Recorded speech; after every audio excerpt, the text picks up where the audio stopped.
Hello and welcome back to the channel, Picture Book Creators. It's Mary Janelle here, and today is part 2 of 2 videos where I show you inside of my digital storyboarding process. In video number 1, I showed you how I simply set up a template which I can duplicate and use all the time, every time that I want to start the process of storyboarding for any different story that I have on the go. I can just duplicate that template. So check out that video if you're interested in seeing what my template inside Procreate on the iPad looks like.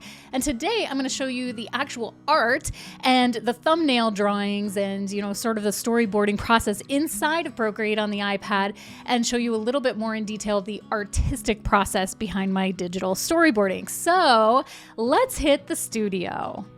Hey, okay, I think you're going to find this very valuable if you do any storyboarding within Procreate on the iPad. I've already shown you how I set up a template for my storyboarding, so we'll pick it up from there. You can see the last video if you haven't already.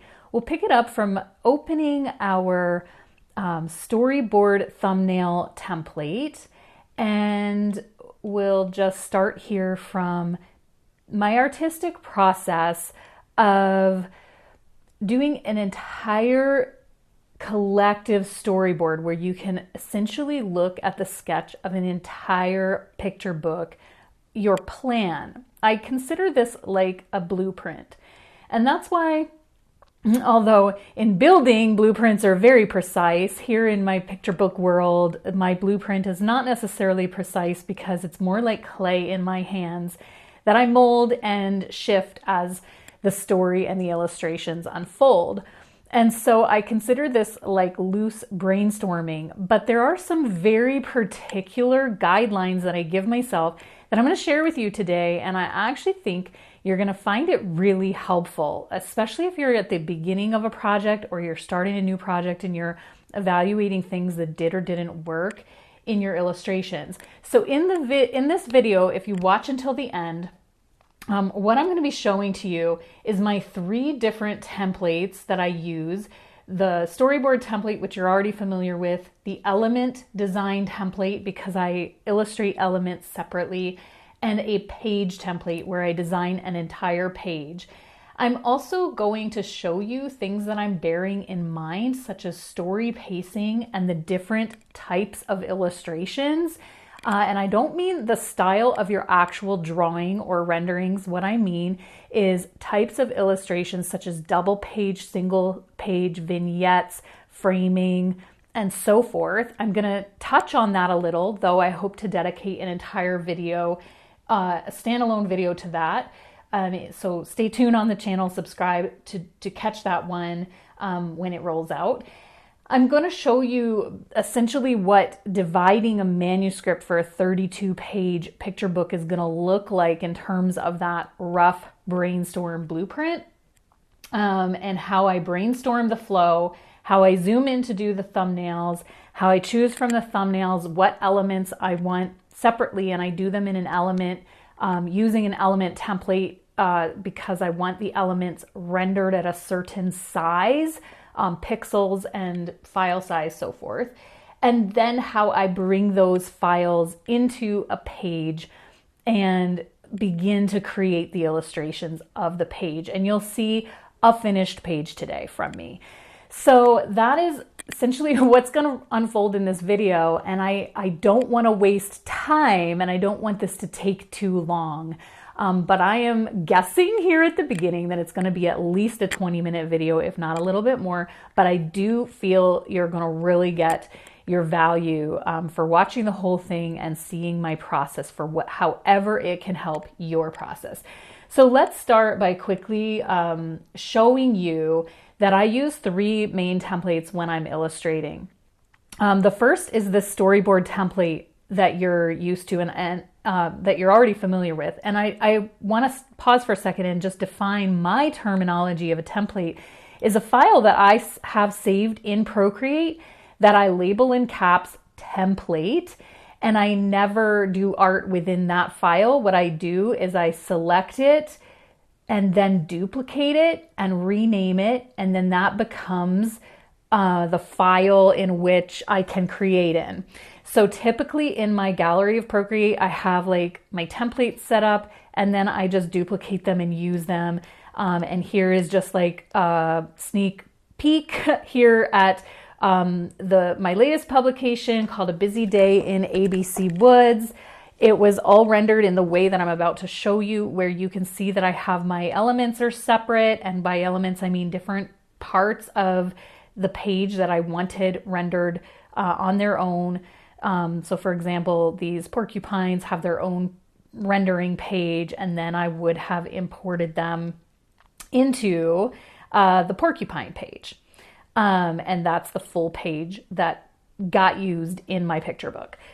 So I have my templates set up, and that I think is an important aspect of my process that I wanted to show you today.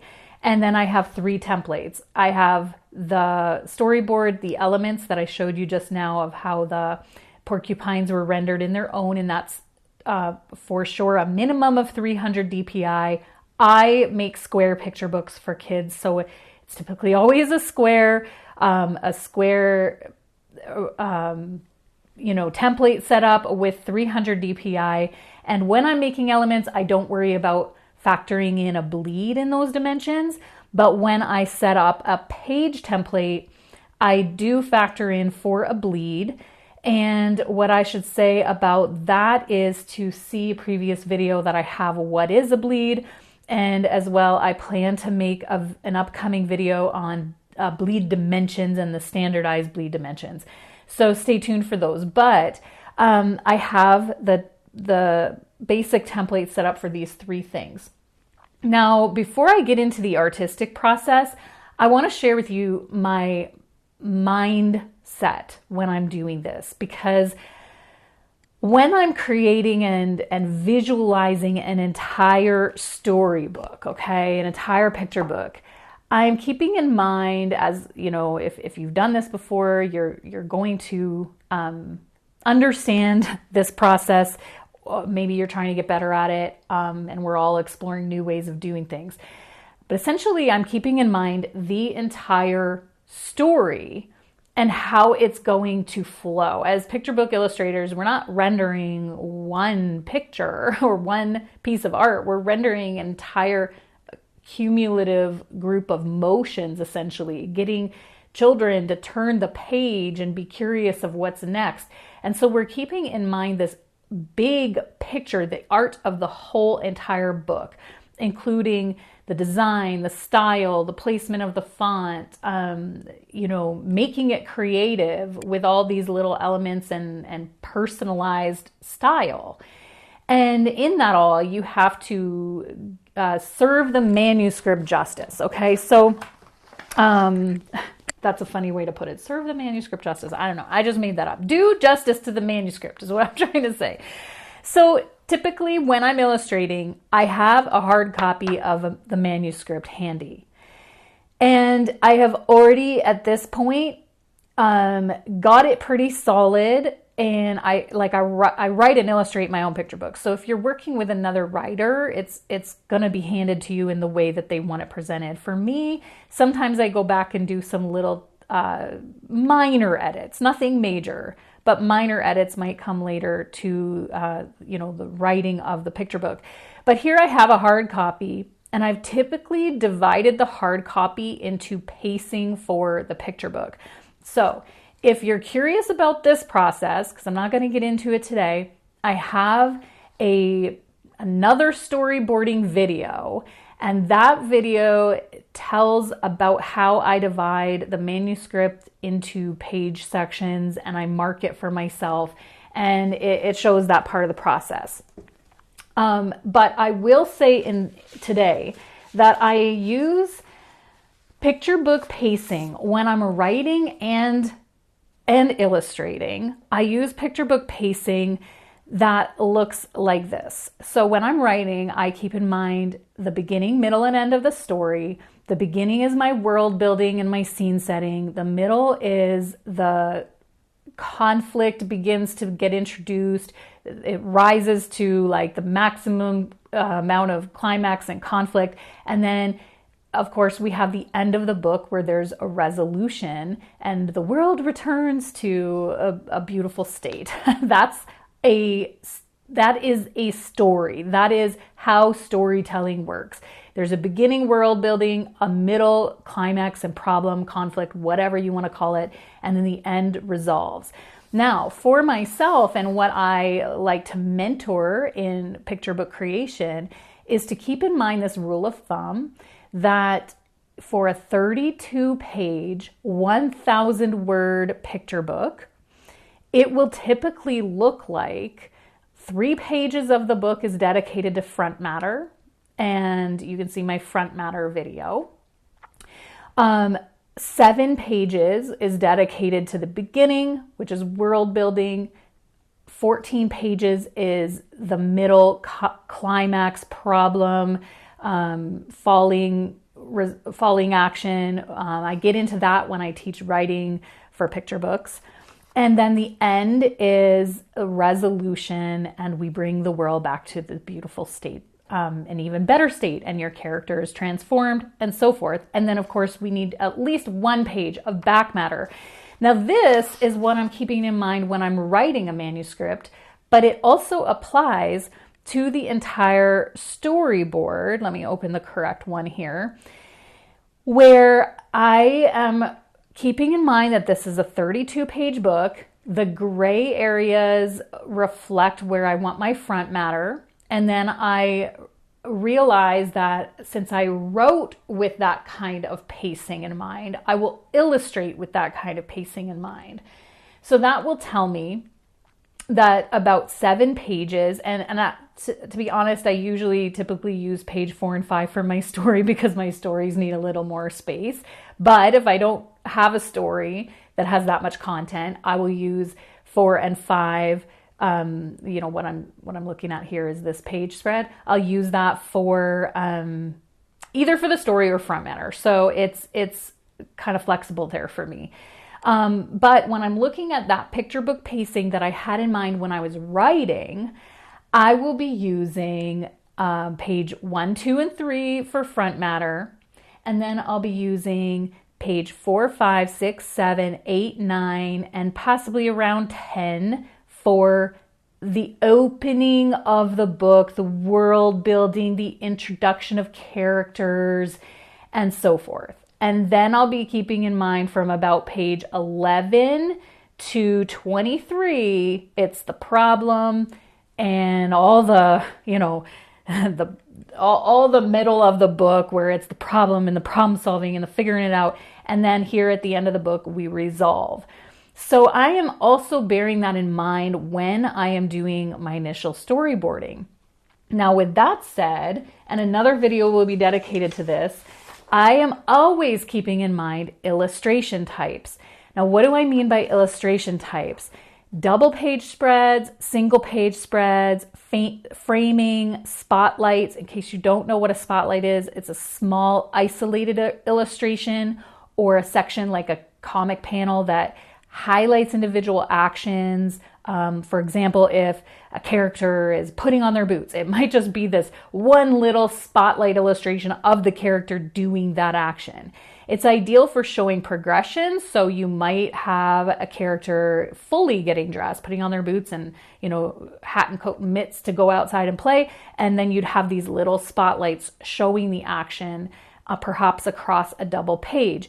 Vignettes are standalone little illustrations, often without a background. They might look like they're floating on the page to give details. And I want to I'm so tempted right now to jump in and show you examples of all of those things, but I'm going to refrain and do a separate video. But what is on my mind when I begin to illustrate the whole storyboard is the pacing that I used when I wrote. And if you're working with another writer, keep in mind their pacing. You could map out their manuscript and keep in mind their pacing. And I also am keeping in mind these illustration types because my personal style is that I want to have a variety of these illustration types mixed and paced through the whole book in a really great way. So for example, I may open up the story with a double page spread, and then I might go to a single page spread and some framing. And then I might go to a spotlight series of some movement back to a double page spread. Now, I don't have a particular hard and fast rule or formula, but I find that my own style, depending on the book and the style of the book, but I find I get a rhythm for how I disperse double page spreads, single page spreads, framing, spotlights, etc. And I'm also keeping in mind the whole time that I storyboard is movement. And what I mean by movement, which also needs a class of its own, is creating, rendering illustrations that make the reader want to turn the page. So if they're on page 14 here, we want to draw their eye to 15. And then we want there to be something that leads them off the page to want to turn the page to 16 and 17. The role of an illustrator is to keep those pages turning, to not only entertain within the page or show the manuscript within the page, but to create page turners and the movement and drawing the eye this way, as that's the way in our culture that we turn the pages. So we are always looking to move the illustration this way. And I'm always keeping that in mind. It means often my characters are facing that way and something's leading off the page that way. Movements of the clouds, movements of anything in, and so forth. So these are things that I'm bearing in mind as I illustrate. Now, what I'm going to do here is I'm going to illustrate a quick storyboard of a book that I'm working on. I have my manuscript and I have my my storyboard template has been renamed, duplicated and renamed and ready to go. So you're going to see me here do a quick render of a brainstorm of how I can do this. As you see me do this storyboard, I think it's important to point out that the scribbles you see me making here, these scribbly lines, are indicating the text. And so I scribble in, a placeholder for where the text is going to go. And then I think and dream on compositions that will look good surrounding the text, keeping a variety of the illustration types, keeping in mind the entire storyboard and, how I want the whole thing to unfold with a good balance of pacing and illustration types. And so you'll see me, I'm making a caravan of camels and donkeys here, going across the pages and just playing with compositions. Now, the whole entire storyboard is here. It's done very quickly, mostly to give me a visual. And I'm, thinking about what will make the most impactful pages. So I know for sure that I want the very last double page spread of the book to be a really impactful page, to be just one of those pages that the readers just want to sit and soak up.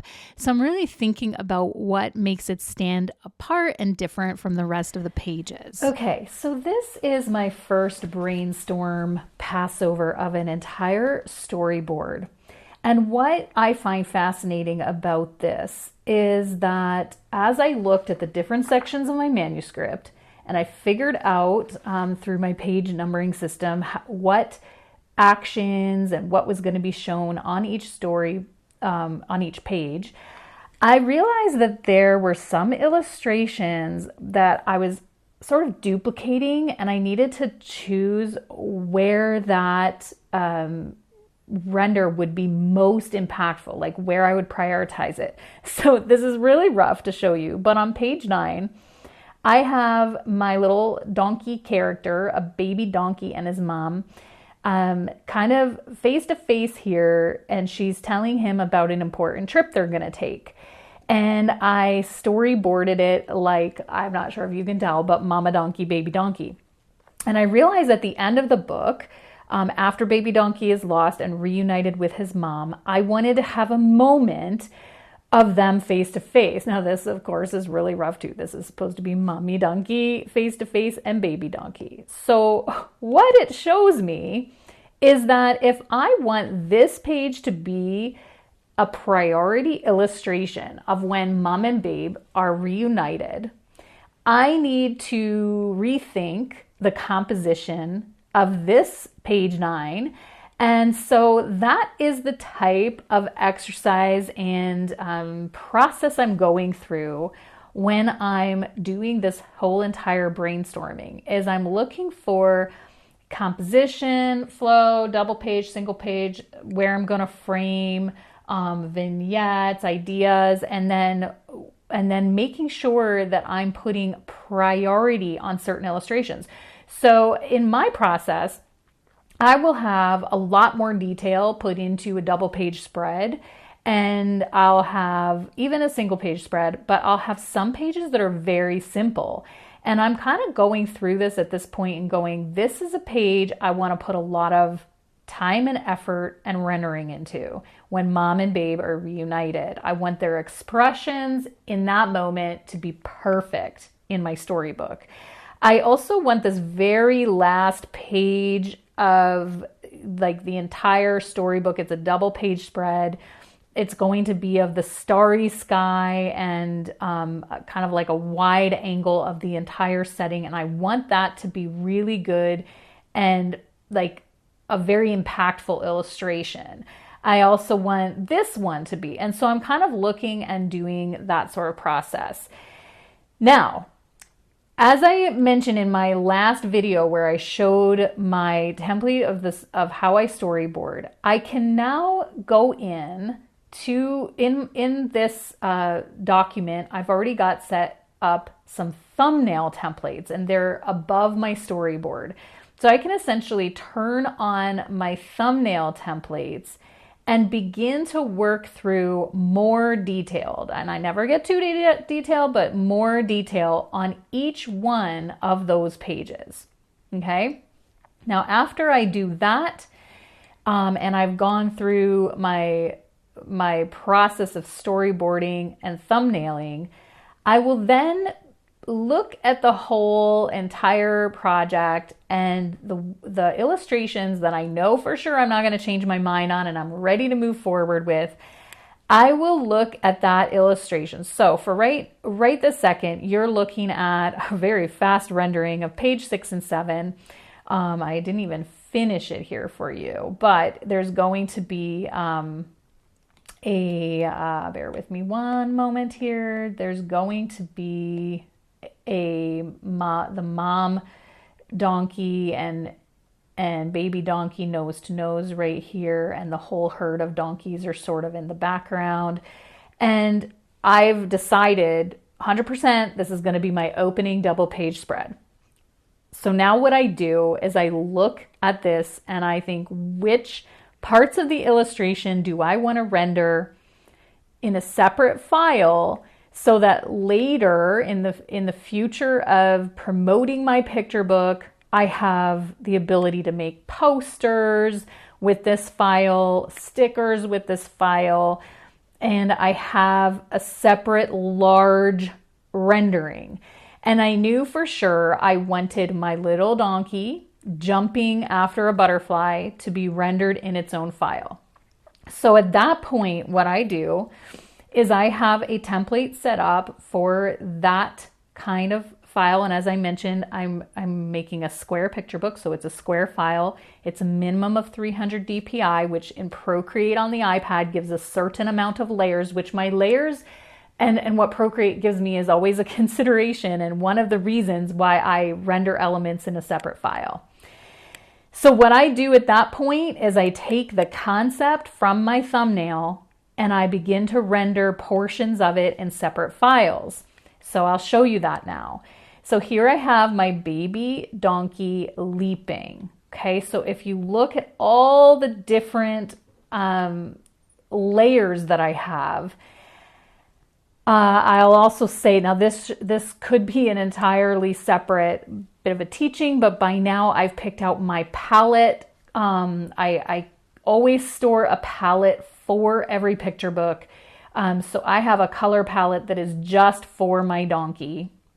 I've picked out my palettes, I've picked out my brushes. I've made sure that I have the style picked out for my picture book, which, just to show you a glimpse, I have rendered donkeys, lots of different styles. I even went as far, let me see if I could find you a different grouping. I went as far as wondering if I was going to render my donkey like this, like simple little toddler, attractive to toddlers, very simple little shapes. And I decided, no, this particular illustration style in this book needs to be a little more leaning into the fine art. And I had reasons, like I just sort of followed my heart with this. So back to rendering baby donkey, I've already chosen the palette, the style, the brushes, and here I go. So I've rendered donkey jumping in his own element template. And then I also opened an element template for butterflies. Now I knew this setting is happening in the Middle East, and I did some research on what butterflies and insects and even the rodents, because he's going to chase a mouse, are all in the Middle East, the grasses, the trees. And this is a butterfly that I found, and I thought I'm going to render it several different ways. And they're large. And then I also went and I began to render lots of different olive trees that will be used in the backgrounds. And I created those as separate elements, bearing in mind my compositions. So often I would go back to my storyboard of this, this particular story, and I'd look and be like, okay, we want the trees leaning this way. I'm going to need some trees, sort of silhouetted in the background and so forth. And then I make sure that when I'm rendering in these separate element files that I'm creating in alignment with my storyboard. Then after I've created several elements that I will need, including baby donkey, mommy donkey, nose to nose here. And in order to, just to sort of show you an inside glimpse, in order to make sure that I'm really keeping consistent with my character, I dragged over this illustration of jumping baby donkey, who is actually on the page right before. It's a double page spread. So he's here jumping, and then it moves to him and his mama having a conversation. So I brought him into this element design just so that I could reference and make sure that it's the same baby donkey, or going to be perceived as the same baby donkey. So this is part of the process that I go through. And then I have, like, in this, I created ground and foreground. I figured out where my shadow is going to be, and so forth. Then, now that I have separate files of all of these different elements, I have a template made for a page, and it includes my bleed. See other videos for that. It includes the bleed, margins, and so forth. And I duplicate it, rename it. And so I'm calling this Donkey 1 and 2, pages 1 and 2, but technically I should have a slash through that and call it pages 6 and 7. So I'll probably make sure that I rename it. So in my mind, as I'm illustrating, I'm thinking of it as my first illustration. So I think of it as page 1 and 2, but it is in fact, once inserted into the book with the front matter, page 6 and 7. So I do like double numbering system to keep myself organized. And what I have here, now this is the full layout of that double page spread. Okay, it's what I thumbnailed over here, or I should say I storyboarded over here, so roughly a donkey chasing a butterfly, or the mom and baby donkey having a conversation, and then I had done a larger render of the thumbnail. It's what I had done there, made in separate elements, brought into a double page spread. Now, what I want you to know here about my process is that number one, this text is really a placeholder text. It is not edited. It is not refined. I had kind of, I'm just using like a Procreate insert text, kind of like function here. And what I'm going to do is turn off those layers of the text before I export this to my desktop where I work on it in Photoshop. The text will actually be officially added to my storybook in either Photoshop or even better in InDesign.